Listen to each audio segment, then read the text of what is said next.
Hi everyone and welcome to another pen review. Today we will be reviewing the HD eGadgets EMR pen.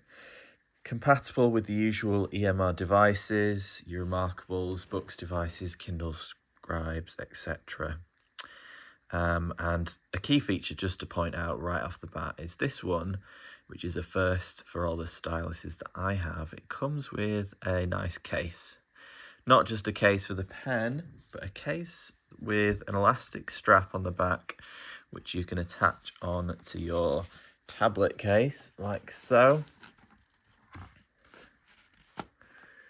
Those who use devices like the Remarkable, you might be aware that the magnet isn't always the most reliable on the side here, and so it's good to find alternative methods to carry your pens.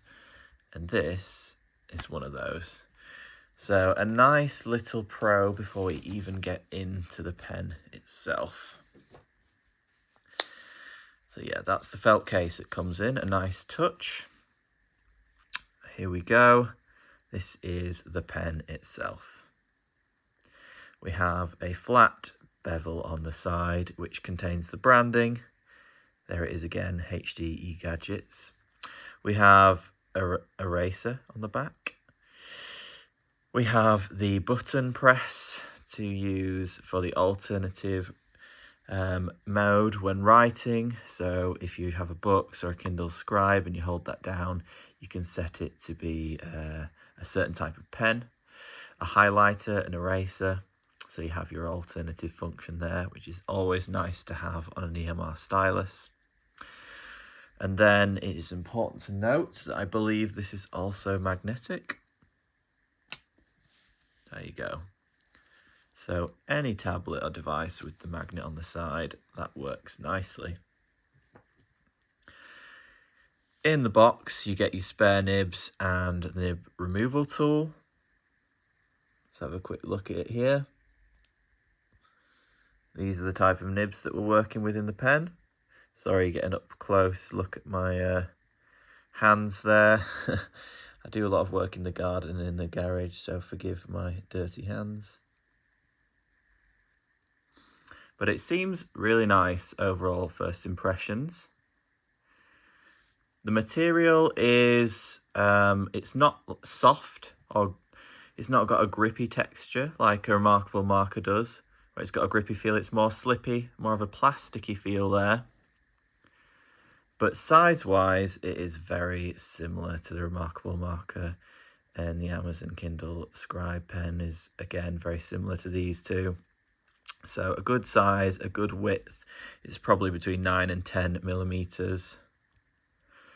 So let's give it a test on the actual device itself.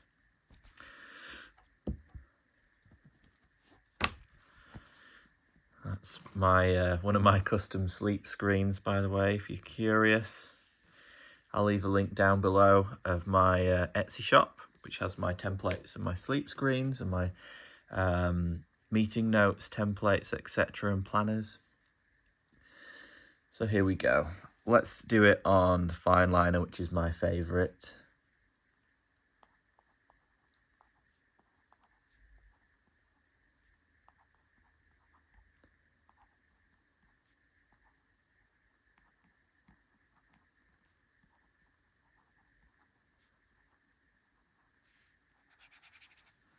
Well, it performs really well.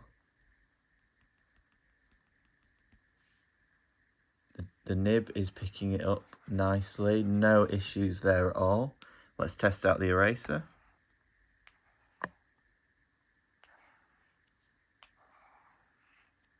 That works nicely as well. I have noticed there is a bit more room for the eraser press to travel than on a pen such as the Remarkable marker. If that makes sense, there's a slightly bigger gap here for it to be pressed down, which means you might need to give it a little bit more force than other pens, but still works nicely. There isn't any soft cushioning here like your Statler Digital Jumbo sometimes has, a maybe rubbery texture. It is smooth and the same feel as the body, but again, as long as you're not pressing too hard, it's going to be absolutely fine. a nice overall pen and a very good replacement. For example, if you lose your Remarkable marker, I believe the price of this is going to come in less than half of a Remarkable marker, the Plus anyway. Of course, I will leave the link in the description if you want to have a look at it on Amazon. If you do have any more questions about the pen, do let me know. But as far as pens go, it performs well, the eraser works. I'm sure the button works as well. I can't test it on my Remarkable, but it seems like a nice all-round pen. Thanks for watching. I'll see you on the next one.